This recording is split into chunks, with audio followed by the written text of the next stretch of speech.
Rasulullah SAW adalah guru kita. Sepakati dulu poin ini. Tidak ada guru bagi umat Islam siapapun yang syahadat kecuali Nabi Muhammad SAW. Ini disepakati dulu. Semua dai dan ulama adalah pewaris beliau. Artinya harus mewariskan ilmu yang beliau ajarkan. Apa yang diajarkan itu yang disampaikan ke umat. Yang tidak diajarkan mereka larang agar dikerjakan. Kan begitu mestinya. Ini kaidahnya dulu. Masalah kasus ada orang imam pimpin doa setelah sholat, jangan dibahas doanya. Doa adalah ibadah.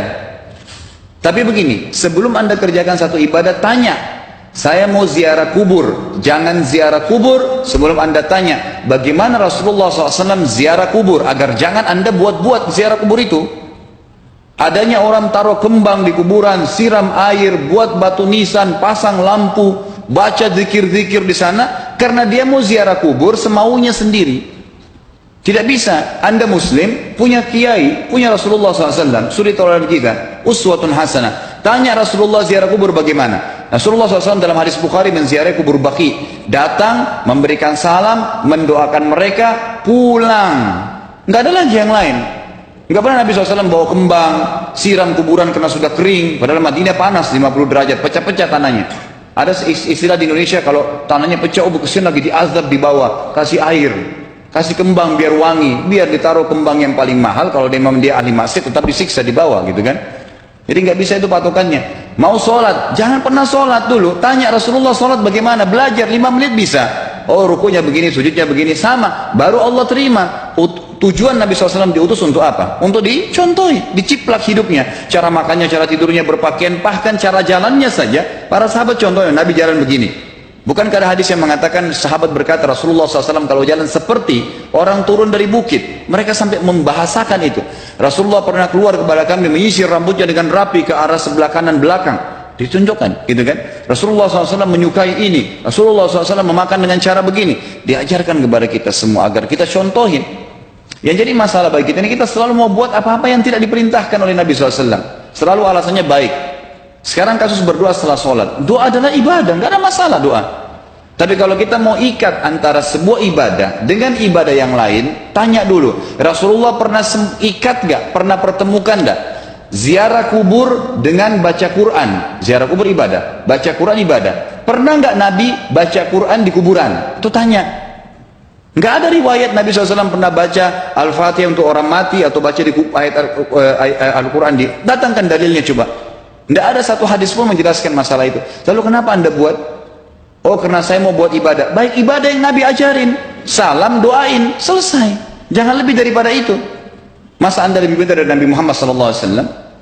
Habis sholat, memang paket yang Nabi tawarkan, yang beliau selalu kerjakan adalah zikir. Setelah sholat, dengan zikir sholat yang sudah masyhur, istighfar, kemudian baca Allahumma antas salam, sampai membaca ayat kursi, al-ikhlas, al-falaq, an-nas, baca subhanallah, alhamdulillah, Allah akbar 33 kali, sampai terakhir baca, digenapkan la ilaha illallah wahdahu la syarika.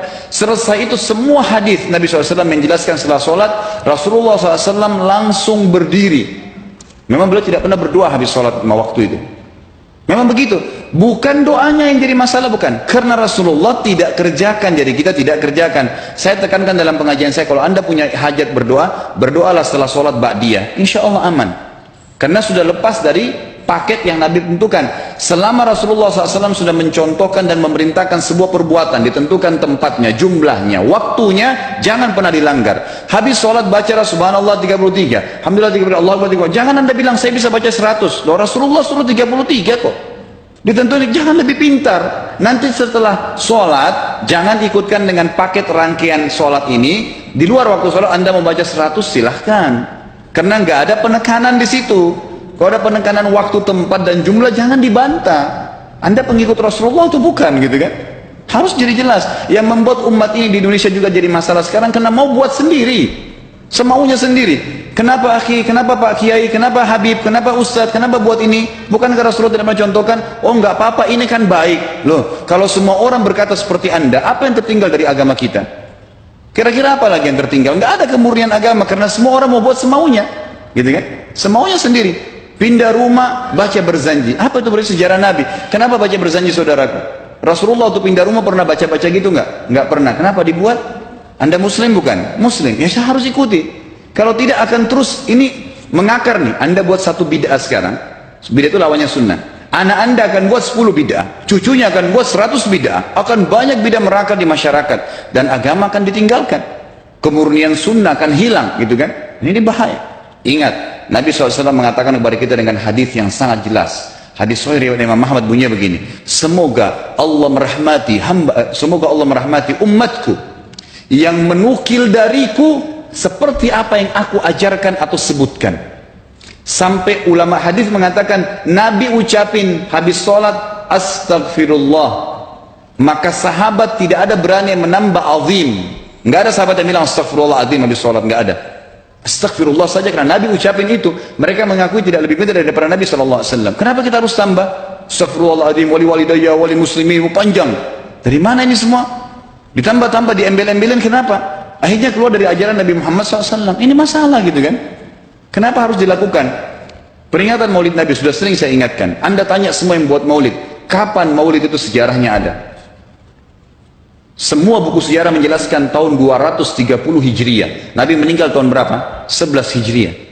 Gitu kan? 11 Hijriah. Lalu kenapa harus ada dilakukan? Dan dari mana sejarahnya? Yang membuat pertama adalah orang-orang Syiah. Sejarahnya jelas dari Fatimiyah. Semua buku sejarah sepakat mengatakan bahwasanya maulid munculnya di zaman Fatimiyah. Dinasti Fatimiyah, orang-orang Syiah di Mesir, gitu kan? Dan mereka punya 6 macam maulid yang sampai hari ini masih dikerjakan di Iran. Ada maulid Nabi SAW, Hasan, Husain, Ali, Fatimah, dan raja mereka. Sampai hari ini masih ada. Kenapa orang-orang waktu baca maulid, baca salawat sambil berdiri pegang tangannya taruh di dada? Karena keyakinan orang Syiah, ruhnya Nabi SAW sedang lewat. Anda tahu nggak itu? Banyak orang kita buat tidak tahu. Yang penting bahasa Arab ikut saja, gitu kan? Tidak bisa. Nabi SAW tidak pernah rayakan. Pernah ada yang bilang sama saya, Ustaz, kan Nabi SAW pernah bilang, waktu ditanya tentang puasa Senin, beliau mengatakan hari itulah aku dilahirkan. Terus kenapa? Berarti boleh merayakan ulang tahun hari Senin, gitu kan? Tidak. Nabi SAW cuma menginformasikan bahwasanya beliau lahir di hari Senin, dan beliau tidak pernah ngumpulin sahabat untuk baca bersama-sama, merayakan hari raya. Beliau tidak pernah. Kalau itu benar, Nabi nggak bakal tinggalkan kok. Ibnu Katsir rahimahullah, garis bawahi poin ini. Ibnu Katsir rahimahullah dalam tafsir beliau, tafsir Quran Azim, dan subhanallah Ibnu Katsir ini kata ulama hampir semua kalangan golongan itu banyak memakai madhab, banyak memakai buku beliau, walaupun berbeda dari sisi pemahaman yang lain, tapi tafsirnya kebanyakan kembali ke tafsir beliau. Beliau mengatakan tafsir surah Al-Maidah ayat 3 yang bunyinya a'udzubillahi minasyaitonir rajim, al-yawma akmaltu lakum dinakum, hari ini saya sempurnakan agama kalian, kata Allah, ya. Wa atmamtu alaikum nikmati, saya sempurnakan nikmatku pada kalian, artinya tidak butuh yang lain. Wa raditu lakumul islam madina, saya ridho Islam sebagai agama kalian. Kata beliau, ayat ini turun menandakan dan memastikan bahwasanya Nabi Muhammad SAW tidak meninggal dunia kecuali sudah mengajarkan semuanya, yang hitam, yang putih, yang gelap, yang terang, yang susah, yang mudah, ya, semua dijelaskan. Siapa, kata beliau, yang menganggap masih ada sesuatu yang harus ditambahkan setelah Nabi SAW meninggal dan turun ayat ini, maka dia adalah ahli bid'ah. Dia orang yang membuat-buat agama. Nabi sudah ajarkan semua, selesai. Jangan ditambah, jangan dikurangin. Kita tidak lebih pintar dari Nabi SAW. Nabi nggak pernah rayakan hari lahirnya, jangan dirayain, selesai. Emang kenapa kalau kita nggak rayain? Kenapa? Tangan kita terputus? Enggak. Masih banyak ibadah yang disunnahkan gitu. Sama dengan kasus Isra dan Mi'raj. Kejadian besar dalam Islam. Tapi Anda boleh kembali kepada semua buku sirah. Saya tantang semua buku sirah Anda kembali. Insya Allah yang berpegang pada Al-Quran dan Sunnah, memang ada dasar wahyunya, maka semua akan menjelaskan. Nabi SAW setelah pulang dari Isra dan Mi'raj tidak pernah mengumpulkan sahabat-sahabat untuk merayakannya setiap tahun. Tidak pernah. Boleh dipelajari, iya, setiap hari. Tapi ditentukan tanggalnya lalu dibuat acara. Tidak pernah Nabi SAW buat itu. Lalu kenapa Anda buat? Kalau Anda mau tetap buat, ya silahkan, itu hak terserah Anda. Tapi saya ngajak kepada Anda kembali kepada kemurnian ajaran Nabi SAW. Kita tidak akan pernah kembali, kata Syekh Utsaimin rahimahullah, umat Islam ini akan kembali kepada kejayaan mereka kalau mereka betul-betul kembali kepada ajaran Rasul mereka Muhammad SAW. Murnikan ajaran Nabi, yang jalankan seperti yang beliau ajarkan, selesai, akan aman. Pasti akan kembali kejayaannya. Kita nggak bisa saling menghardik, saling menyalahkan yayasan ini, organisasi ini, kelompok ini, karena masing-masing mau beristidlal sendiri, mau menjalankan sendiri hukum-hukum agama ini, bukan mengikuti sunnah Nabi SAW. Jemaah haji kita, jemaah umrah, Datang ke Mekah, tur dalam kota Mekah, naik ke gunung untuk lihat Gua Hira. Kenapa naik ke Gua Hira? Oh, Rasulullah pernah di sini. Baik, saya jelaskan.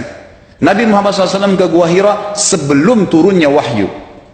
Dan beliau terakhir sekali di Gua Hira pada saat menerima Iqra bismi rabbikal ladzi khalaq. Itu saja.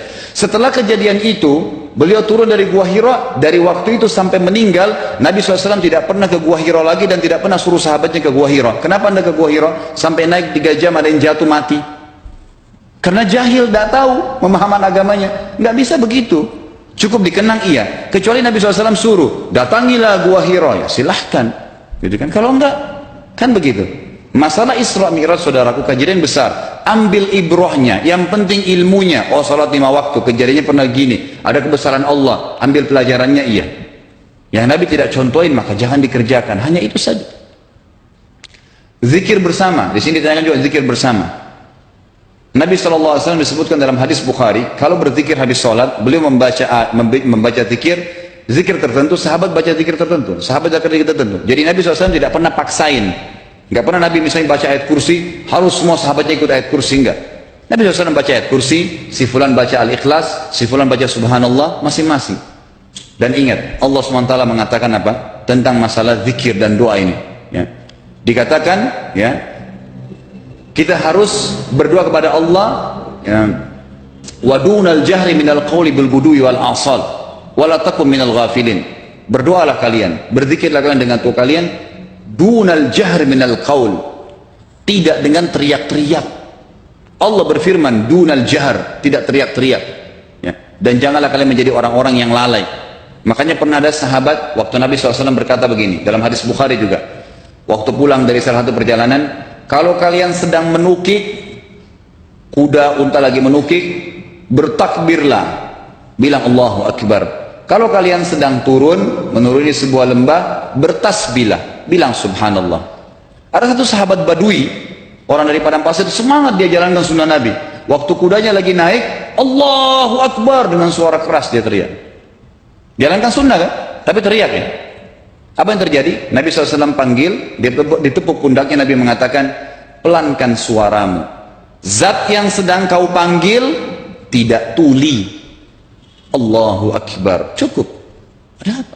Kecuali di medan perang lain, nakutin musuh, gitu kan? Untuk apa takutin kuda sendiri?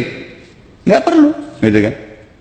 Jadi mengikuti sunnah Nabi dengan ilmu yang benar itu akan membawakan ketenangan hidup. Yang buat kacau kita ini jadi kacau karena mau membumbu-bumbui macam-macam ditambah-tambah.